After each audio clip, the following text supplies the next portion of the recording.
Bismillahirrahmanirrahim. Alhamdulillahilladzi hadana lidinil Islam. Asyhadu an la ilaha illallah wahdahu la syarikalah al-malikul alam.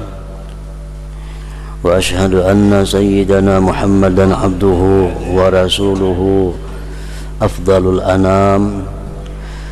Allahumma salli wa sallim wa barik ala sayyidina Muhammadin mahiz zalam wa ala alihi wa ashabihi wa dhurriyyatihi wa atba'ihi ila akhiril ayyam, amma ba'd. Yang kita hormati dan kita cintai para habaib dan para alim ulama, guru-guru agama, para muhibbin hadirin hadirat rahimakumullah.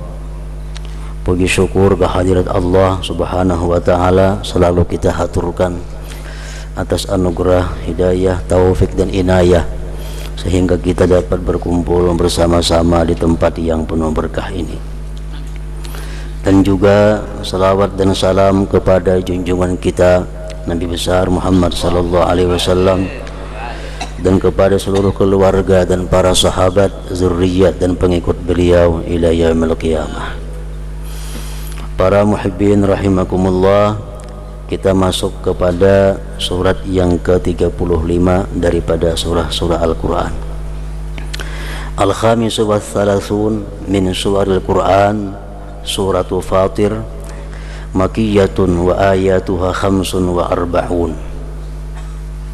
Yang ke-35 dari surah-surah yang ada dalam Al-Quranul Karim, yaitu surat yang bernama Fatir.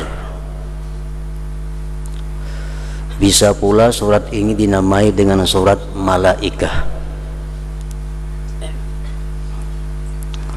Surat Fatir atau surat Malaikah ini makiyatun, diturunkan di Mekah, dan ayat-ayatnya berjumlah 45 ayat.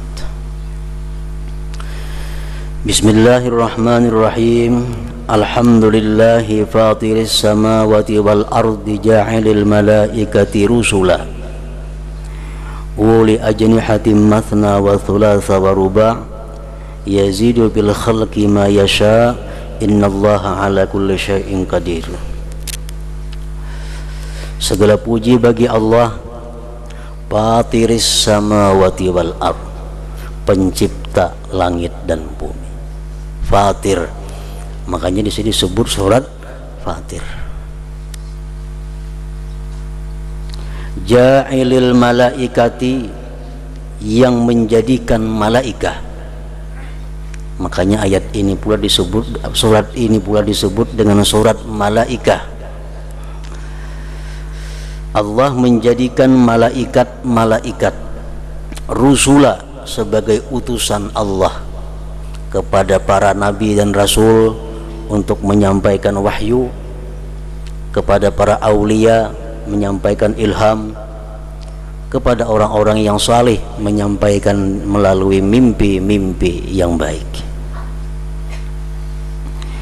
Uli ajnihah, malaikat-malaikat itu dicipta Allah mempunyai sayap-sayap. Mathna, ada malaikat yang bersayap dua seperti layaknya burung, punya sayap dua.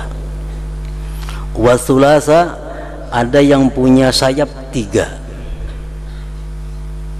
Wa ruba', ada yang punya sayap malaikat itu 4 sayap.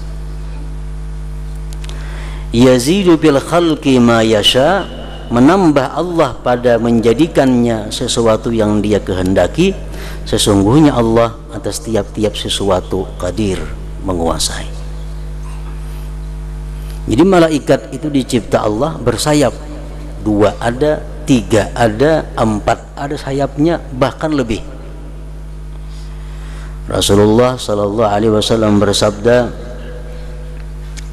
Ra'aitu Jibril inda sidratil muntaha walahu sittu mi'ati janah. Ujar beliau, aku melihat Jibril di sisi sidratil muntaha, sayap Jibril berjumlah 600 sayap. Macam apa bentuknya macam apa kira-kiranya kita kada bisa membayangkan dengan akal kita, karena ini perkara alam malakut. Alam malakut, alam yang kada bisa dijangkau dengan panca indera kita. Dalam hadis lain menyebutkan di Israfil isna asyara alfa janah. Israfil mempunyai 12.000 sayap. Kalau Jibril cuma 600 sayap. Tapi kalau Israfil bahkan punya 12.000 sayap. Para muhibbin rahimakumullah, malaikat adalah sesuatu yang wajib kita imani, sesuatu yang wajib kita percaya akan keberadaannya. Siapa yang tidak percaya bahwa malaikat itu ada, berarti dia tidak percaya dengan Al-Quran.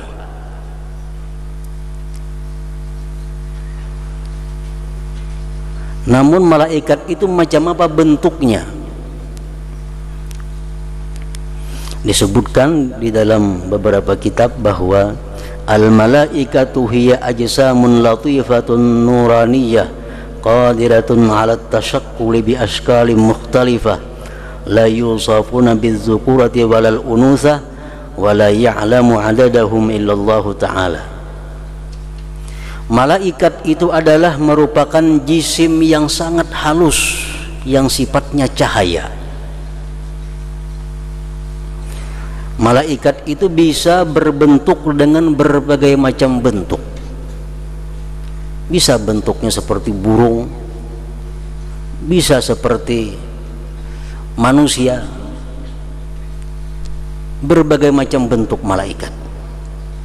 Jibril alaihissalam seringkali datang kepada Rasulullah sallallahu alaihi wasallam dengan bentuk manusia, seperti rupanya mirip dengan sahabat yang bernama Dihyatul Qalbi.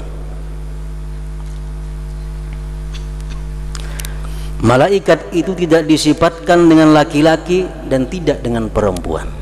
Jadi malaikat kada punya jenis kelamin. Malaikat kada boleh dikatakan laki-laki dan malaikat tidak boleh dikatakan perempuan. Wala ya'lamu 'adadahum illallah ta'ala, dan tidak tahu bilangan malaikat itu kecuali Allah. Walhasil makhluk Allah yang paling banyak jumlahnya adalah malaikat. Jauh lebih banyak daripada manusia, daripada jin, daripada hewan dan lain-lainnya. Para muhibbin rahimakumullah, dari sekian banyak malaikat itu ada 10 malaikat yang wajib kita imani secara rinci, yang wajib kita hafal nama-namanya dan tugas-tugasnya. Yang lain dari 10 itu tidak wajib. Pertama Jibril, sudah tahu semuaan, tugasnya membawa wahyu. Antara lain tugas Jibril mengantarkan wahyu kepada para anbiya dan mursalin. Yang kedua Mikail. Mikail bertugas mengatur hujan dan rizki. Yang ketiga Israfil, tugasnya mengatur angin dan peniup sangkakala nanti pada saatnya. Yang keempat malaikat Israel. Ibnu Hajar Al-Haytami mengatakan dalam kitabnya Fatawal Hadisiyah bahwa Israel ini malaikat yang awal diciptakan Allah dan akhir matinya. Malaikat yang pertama dicipta Allah adalah Israel, dan yang pendudian mati Israel juga. Tugasnya tukang cabut nyawa. Muntah dahulu mati, siapa lagi tukang cabutnya? Yang kelima Munkar Nakir. 5, 6 Munkar Nakir. Israel punya tugas mencabut nyawa. Munkar Nakir bertugas menguji keimanan manusia di dalam kubur.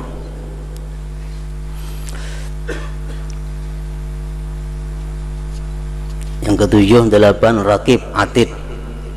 Rakib tukang tulis amal kebaikan, Atid tukang tulis amal kejelikan. Yang ke-9 Malik Ridwan. yang ke-9 Malik, yang ke-10 Ridwan. Nah, ini 10 malaikat inilah yang wajib kita imani secara rinci, sedangkan yang lain-lain cukup kita beriman secara jumlah.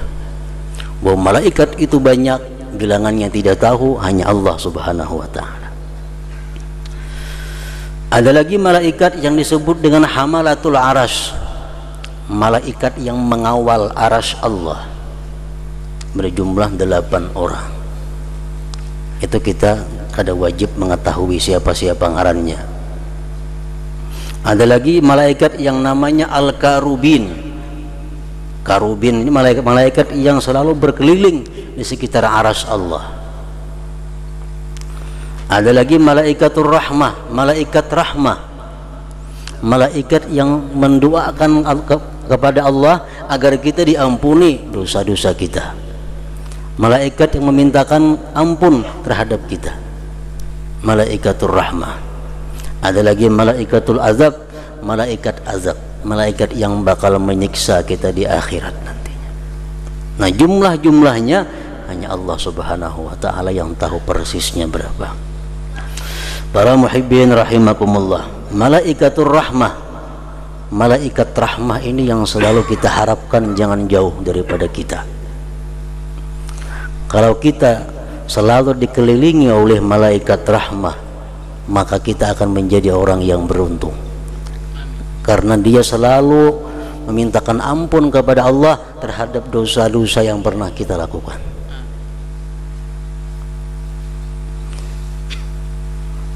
Rasulullah SAW bersabda, innal malaikata la tadkhulu baitan fihi tamathilu aw surah.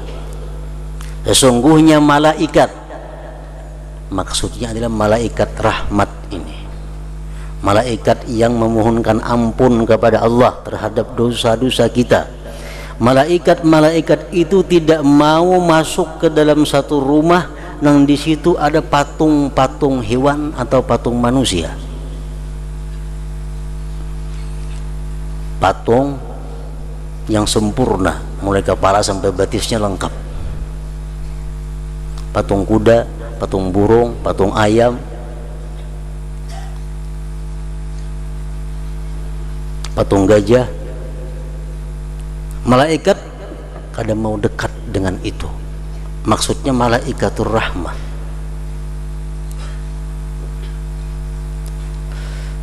Kecuali patung-patung nah hanya sebahagian tubuh, misal patung nyengget sini aja, kepalanya aja, nah itu kada jadi soal. Au surah atau gambar. Patung nang bebigin itu, kalau gambar ya gambar biasa, maksudnya gambar-gambar hewan atau gambar manusia yang sempurna, mulai kepala sampai batis.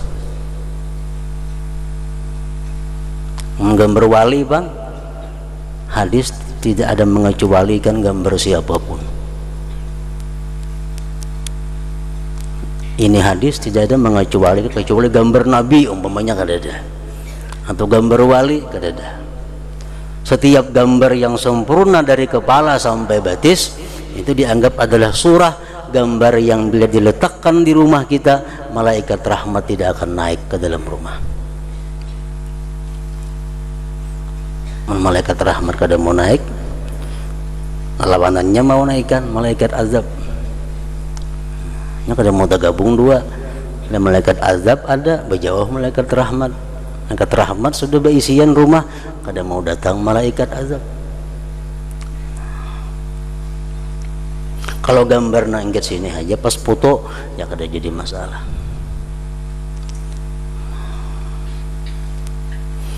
Nah, para ulama ada yang mengatakan bahwa dimaksud dengan gambar yang tidak mau dimasuki malaikat rahmat itu adalah gambar yang berbekas bila disentuh. Ada yang mengatakan gambar potret adalah boleh, tapi ini pendapat-pendapat.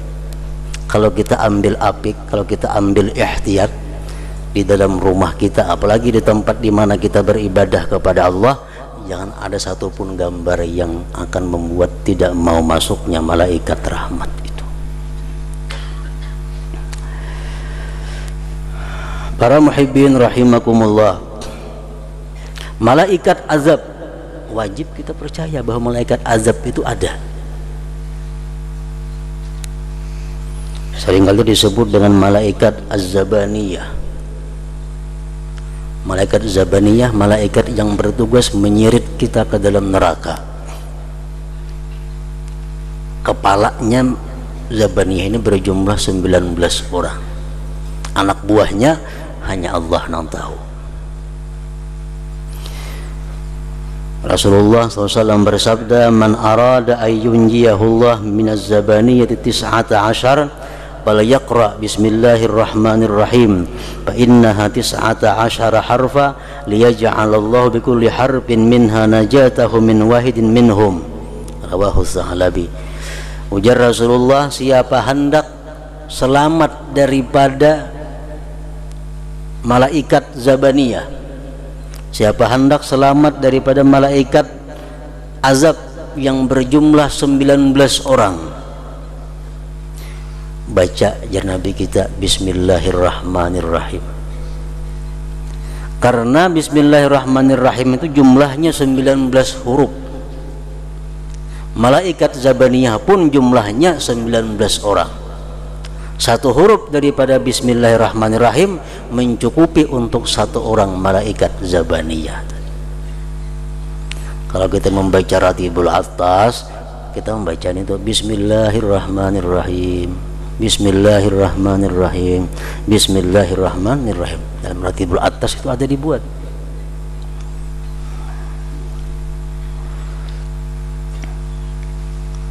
Walhasil malaikat adalah makhluk Allah yang suci, makhluk Allah yang tidak pernah maksiat kepada Allah Subhanahu wa ta'ala.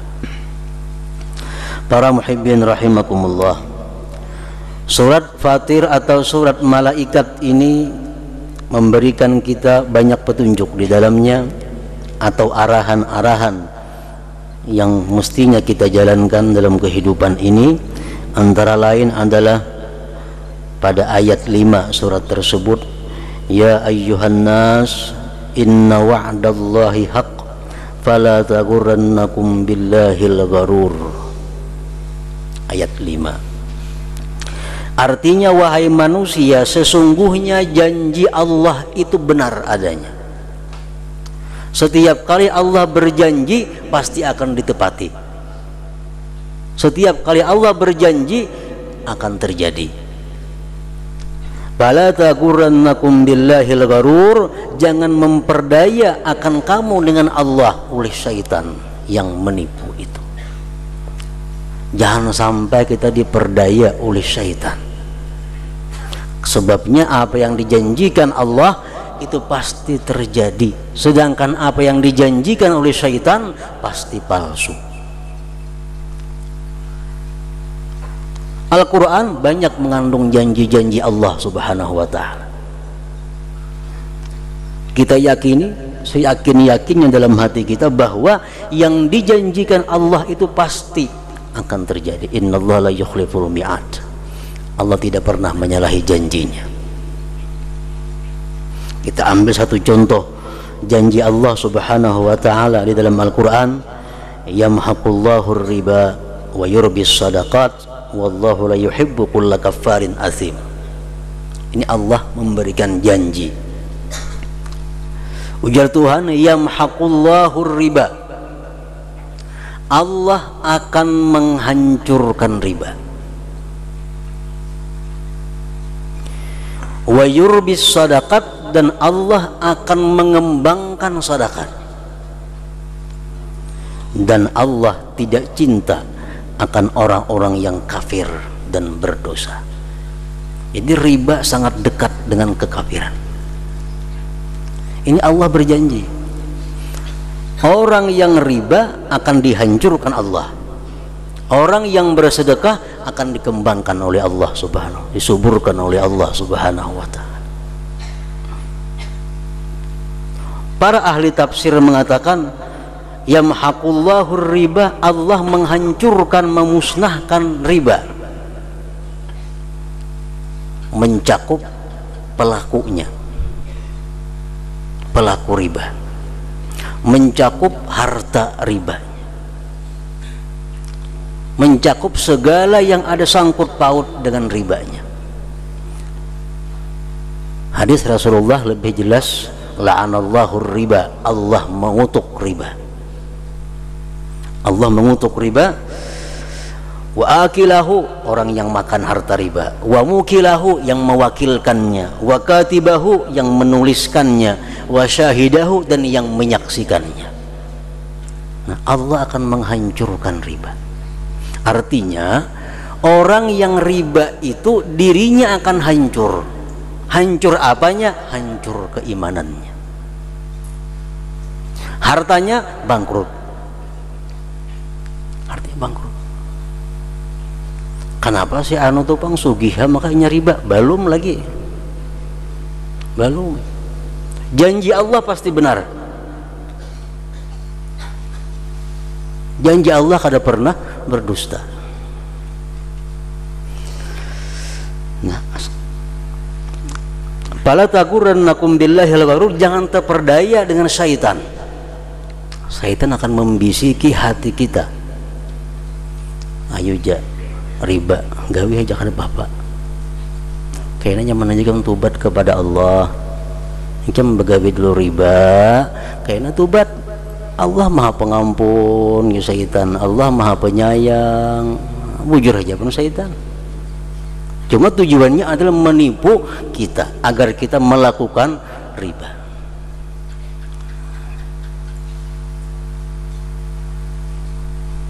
Jadi jangan sampai kita terperdaya dengan bujukan-bujukan syaitan. Setiap kali kita akan tergelitik di dalam hati kita untuk melakukan maksiat, itu berarti bujukan syaitan, berarti rayuan, tipu daya syaitan. Dalam hati kita ada geritik hendak riba untuk meluaskan usaha, timbul di hati hendak berhutang berbunga. Nah, itu adalah gerakan syaitan. Gerakan syaitan. Kada apa-apa aja meriba tuh gawe aja. Allah mengampunikan dosa. Allah Maha Pengampun. Apalagi ikam orang rajin menuntut ilmu, ikam orang cinta lawan orang tuan guru, engkau cinta lawan habaib, makinnya diampuni Tuhan. Ujar syaitan membujuki hati orang nang tergerak untuk riba tadi. Nah, itu perdaya syaitan.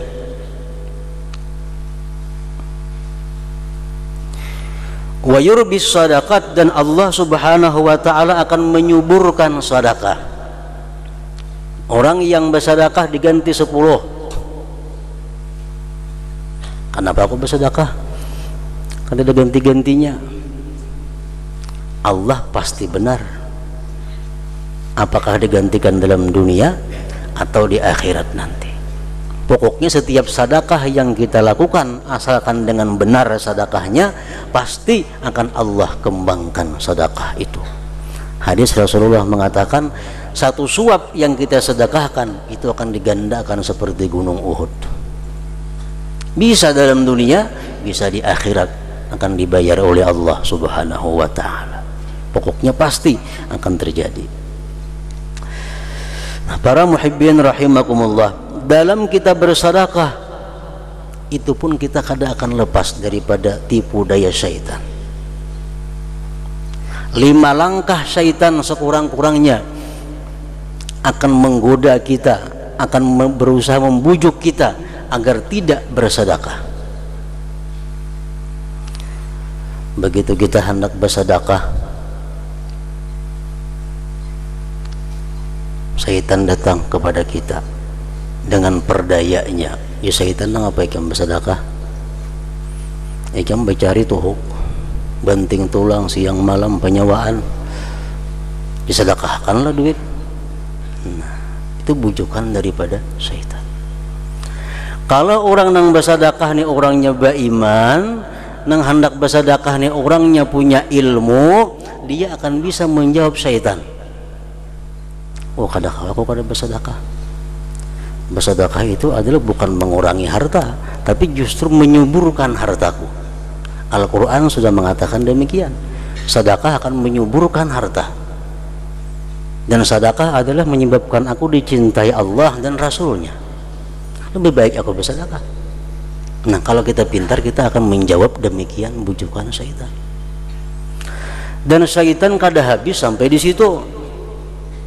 Ujar syaitan, ikam bersedekah.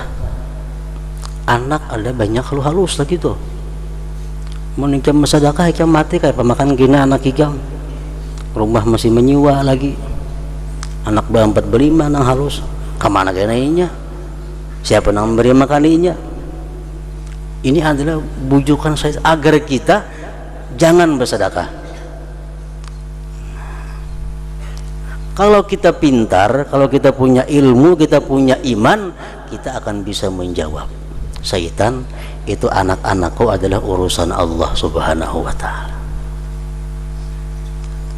Allah yang menciptakan inya, Allah yang memberi rezeki kepadanya, bukan aku.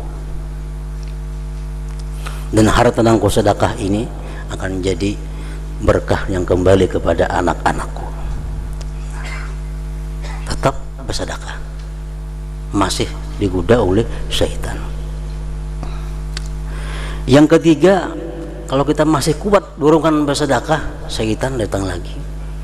Jadi syaitan mau nikam hendak juga bersedekah, kainah dahulu. Nikam umur masih panjang juga lagi. Baik kena bersedekah tuh parak mati bagus. Jadi husnul khatimah ikam juga syaitan. Sedekahkan mati ikam husnul khatimah. Jadi wah ini kayak nage dulu bersedekah. Itu godaan syaitan. Kalau kita dapat ilmu, kita ada hidayah dari Allah, kita akan bisa menjawab. Syaitan, aku umur kada tahu, barangkali mbah ini aku mati. Barangkali kada sampai 60 tahun. Barangkali esok aku mati, kada sempat lagi aku bersedekah. Baik aku bersedekah wah ini. Nah ini orang pintar ngarannya. Syaitan kada habis sampai di situ. Dia syaitan amun ikam karas na bersedekah wah ini juga makan. Suruh panitia masjid makan bahwa sedekah dari bulan bin bulan. Supaya ikam dianggap orang sosial, ikam dianggap masyarakat sebagai orang yang dermawan.